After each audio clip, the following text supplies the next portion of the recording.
Demo protes mahasiswa atas kenaikan biaya uang kuliah tunggal atau UKT terjadi di sejumlah perguruan tinggi. Sebenarnya apa itu UKT dan bagaimana mekanismenya? Mahasiswa Universitas Jenderal Sudirman atau UNSUD Purwokerto, Jawa Tengah pada Selasa 30 April 2024 melayangkan protes ke Rektorat karena kenaikan UKT besarannya hingga 5 kali lipat dan dinaikkan drastis tanpa informasi memadai. Aksi berujung ricuh hingga kaca gedung Rektorat pecah. Merespons aksi protes itu, Rektorat UNSUD pun akhirnya mencabut kebijakan kenaikan UKT. Demo UKT juga bergulir di Universitas Negeri Riau atau UNRI. Seorang mahasiswa bernama Karik Anhar mengunggah keluhannya soal kenaikan UKT melalui video dengan meletakkan jas alma mater di depan kampus seperti berjualan 4 Maret 2024. 2 pekan setelah aksi unjuk rasa, Karik menerima kabar telah dilaporkan ke kepolisian. Ia dilaporkan oleh Rektor UNRI, Sri Indarti, atas dugaan pelanggaran UU ITE.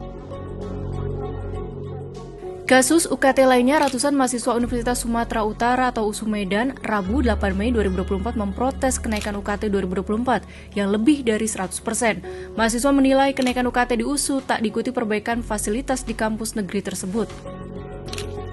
Terkait peraturan kenaikan UKT, Kementerian Pendidikan, Kebudayaan, Riset, dan Teknologi atau Kemendikbudristek dan pihak kampus masih saling lempar tanggung jawab.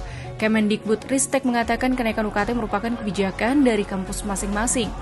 Namun ketika dikonfirmasi ke kampus, pihak kampus menyebut kenaikan itu adalah kebijakan dari Kemendikbudristek. Sebelumnya, sengkarut soal UKT ini dibahas dalam artikel Opini Kompas 1 Maret 2024 oleh Guru Besar Fakultas Ekonomika dan Bisnis Universitas Gadjah Mada, Didi Ahjari. Dirinya menyebut UKT adalah biaya dikenakan kepada mahasiswa yang digunakan PTN untuk kegiatan operasionalnya. Sesuai dengan Undang-Undang Nomor 12 Tahun 2012 tentang Pendidikan Tinggi atau UU Dikti, sumber pendanaan pendidikan tinggi dari pemerintah dan masyarakat. Saat ini tarif UKT tiap PTN harus dikonsultasikan dan mendapat persetujuan dari Kemendikbudristek. Pengusulan tarif UKT tiap program studi atau prodi harus berdasarkan pada biaya kuliah tunggal atau BKT tiap daerah yang mengacu matriks standar satuan biaya operasional PTN yang meliputi aspek proses pembelajaran, struktur biaya penyelenggaraan program, dan status akreditasi prodi.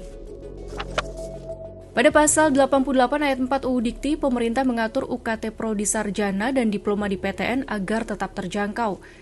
Ini diwujudkan melalui pemaknaan UKT sebagai tarif uang kuliah yang tidak tunggal tetapi berjenjang sesuai kondisi ekonomi mahasiswa. Walau berjenjang, tarif UKT tidak boleh melebihi BKT.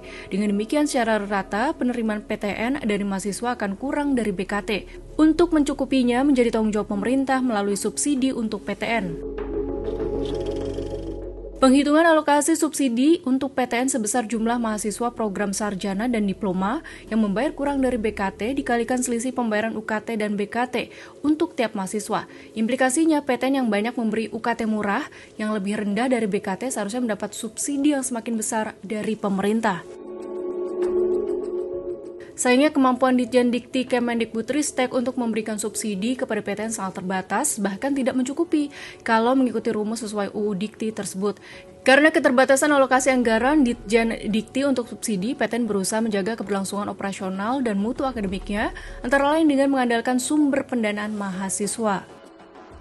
Ketergantungan yang besar terhadap sumber pendanaan dari mahasiswa ini kemudian membuat PTN seolah berhadapan-hadapan dengan masyarakat. Bahkan ada persepsi sebagian masyarakat uang kuliah di PTN mahal karena ada komersialisasi pendidikan. Pada akhirnya pendidikan tinggi adalah investasi masa depan bangsa sehingga tidak bisa dianggap sebagai biaya semata.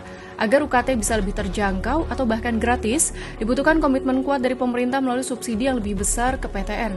Tanpa komitmen pendanaan itu, operasional PTN akan berada di bawah standar biaya operasional sehingga penarikan UKT tak terhindarkan.